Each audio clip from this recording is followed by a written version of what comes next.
So with our gorgeous Miss T again, ready cuteness? So a lot of times people mention how they struggle with obviously some typical puppy-like behaviors that are difficult.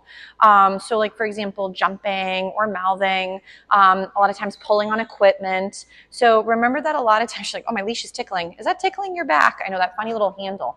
I'll maybe loop it through the leash for a second.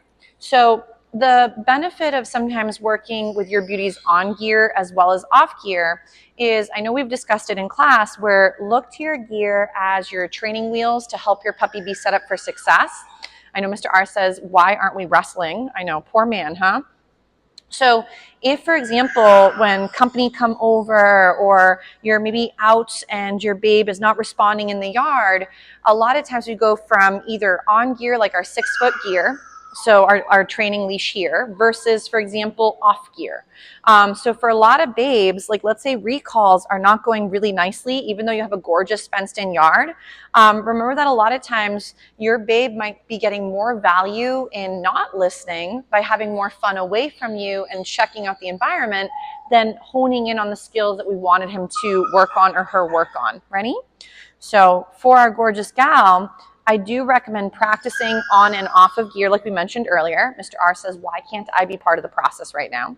So, but if you're finding gear only comes out when you're going outside, for some dogs, the gear then starts to equal a lot of excitement, which is not a bad thing. I'm not saying your babe can't get excited to go do an adventure, but I'd recommend to sometimes practice grabbing for gear, and you pick it up, the puppy sees you, you plop it down, and you feed for other great skills.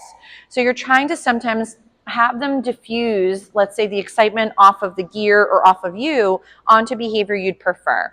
So I would also recommend for loose leash walking, which we do in class, is have your leash on the opposite side and feed your babe on the side in which they're going to be on.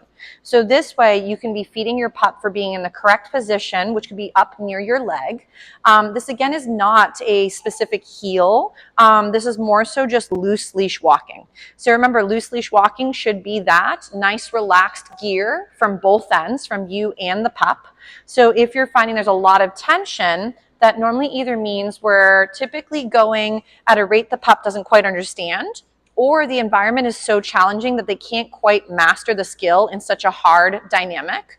Part of it too is the reason loose leash walking tends to be really challenging for a lot of folks is dogs typically walk at about 4 times faster than we do, depending.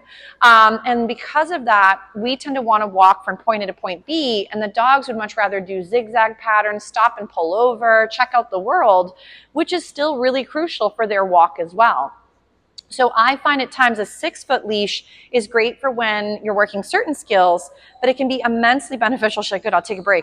It can be immensely beneficial to also use, for example, a longer lead, so about a 15-footer, in a safe environment to do so, because it allows your pup to still softly walk and move and explore the environment, but not have to be right next to your side to be content with, you know, what you're hoping to work on. So the benefit of having a longer lead is it allows the dog to move a little bit ahead, go check out some environmental smells and check out the bubble. And then as you're progressing together, the dog can then move along at their rate while you're catching up, or vice versa. But long lines, just like, again, any other training tool, we'd want to make sure that where we're using it is in a safe bubble. So I wouldn't use, ready, a long line on a roadway, because that would be a safety situation where maybe your babe could get too far out to the side of you.